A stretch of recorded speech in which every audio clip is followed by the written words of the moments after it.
Vishnu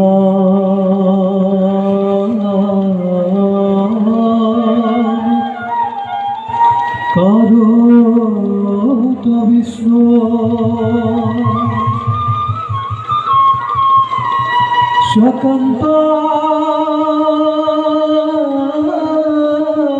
Tama Koti Jita Jagata Pada Kudhata Sadhuba Bhava Vidra Vidra Vidra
বিরাট বান্ধব যি যেনে কর্ম করে তেনে ফলেই ভূ করাই আনিছে এই জগতৰ দুষ্টসকলক বিনাশ কৰি সন্তসকলক উদ্ধাৰ আৰু পালন কৰিবৰ বাবে যুগে যুগে মই যুগে যুগে মই যুগে যুগে মই ঈশ্বর পরব্রহ্ম সচিদানন্দ বিগ্রহ অনাদি রুদির গোবিন্দ সর্বকারণ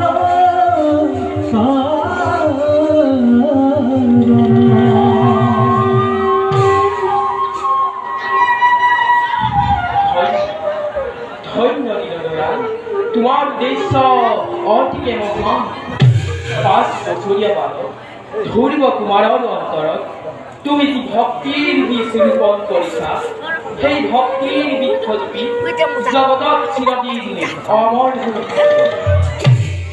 কুৰুচি প্ৰলয়কাৰী শিক্ষাদান সেই বৃক্ষৰ ওপৰত ভীষণ আঘাত কৰিলেও ভুলবৰ ভক্তি হিমালয়ৰ দৰে অচল অটল ভক্ত ধ্ৰুৱৰ একান্ত হৰিভক্তিয়ে মোক অস্থিৰ কৰি যাওঁ মই বালকক ৰূপ ধৰি উত্তান ৰাজ্যত ধ্ৰুৱৰ লগত থাকি পৰীক্ষা কৰিবলৈ হৰি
চিন্তামগ্ন হওয়াৰ অৰ্থ কি বিষ্ণু ভক্তৰ চিন্তা থাকে জানো দেবী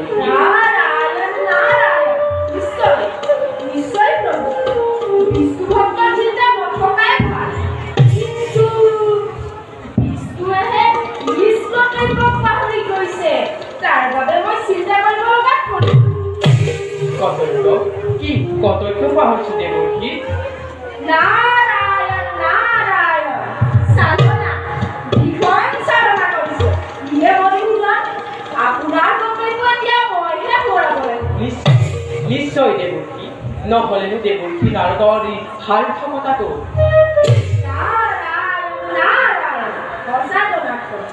নাৰদ নাম লোৱাৰ বাবে মোৰ জীৱন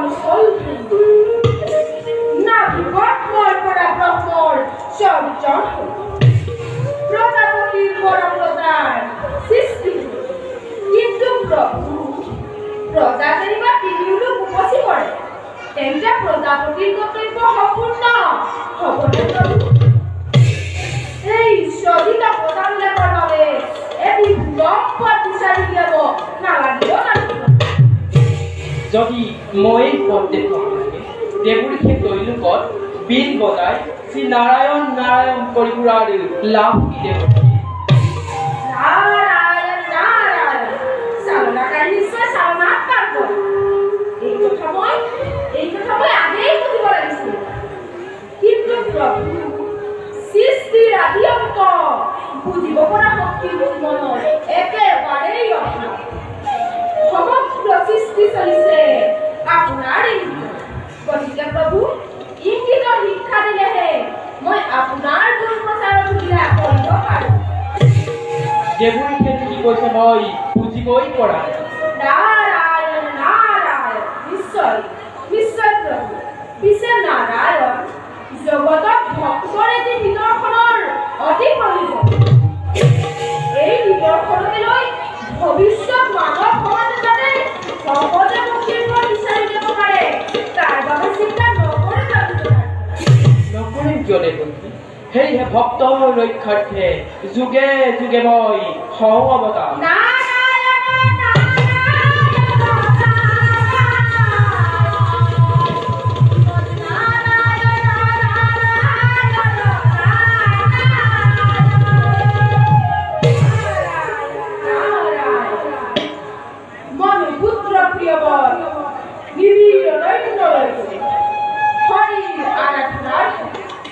ৰজা হৈছে উত্তাপ পাত অৰ্থাৎ প্ৰিয়ৱতৰ ভাতৃ।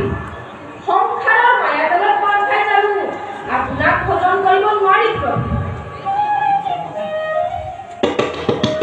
সেই বিষয়েটি যুগুত ব্যৱস্থা আপুনি নিজেই কৰক দেৱৰী। উত্তাম পাদৰ পত্নী সুনীতি বিষ্ণু ভক্তা, কিন্তু কুৰুচিৰ মন্ত্ৰণাত বিষ্ণু ভক্ত ৰজায়ো নিজৰ প্ৰকৃত পথ পাহৰি গৈছে।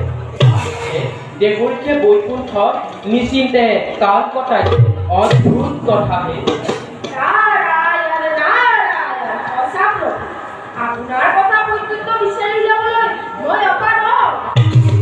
কিন্তু প্ৰভু এটি কথা আপুনি যদিও নজনাৰ ভাও ধৰি মোক নিচাতেই দোষাৰোপ কৰিছে। ৰূপে গুণে মণ্ডল পঞ্চবলকীয়া বালক মাহিমাকৰ প্ৰকোপত পিতৃৰ স্নেহৰ পৰা বঞ্চিত হৈছে। এইক লৈ প্ৰীতিৰ মনত মহান দুখ। মোৰ মনে প্ৰভু এই দুখৰ জৰিয়তে এই সৃষ্টিৰ নিদৰ্শন ৰাখি যাব পাৰিলে ভাল নহ'ব জানো প্ৰভু? সেয়েহে কৈছো, সকলো কথা জানিও মোৰ পৰামৰ্শৰ বাবে বাট চাই থকাটো দেৱকীৰ পক্ষে উচিত হৈছে জানো? কিন্তু প্ৰভু এটা কথা মই চিন্তা কৰিব লগাত পৰিছো। হৈছে পঞ্চবলকীয়া বালক। ইমান কম বয়সতে হৰি প্ৰয়াত হ'ব পাৰিব নে নোৱাৰে তাক মোৰ সন্দেহ হয় প্ৰভু। তথাপি জনাৰ্থ আপোনাৰ আজ্ঞা শিৰোগত কৰি সম্প্ৰতি ব্ৰহ্মাণ্ডৰ কল্যাণ দেখি এই গুৰুতৰ কাৰ্য সাধিবৰ বাবে মই নিজকে কৰিবলৈ প্ৰস্তুত। এই কাৰ্য এই বিজ্ঞান নাটক তুমি কৰিবা। তথাস্তু। ঈশ্বৰ পৰা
কৰ্তব্য সমগ্ৰ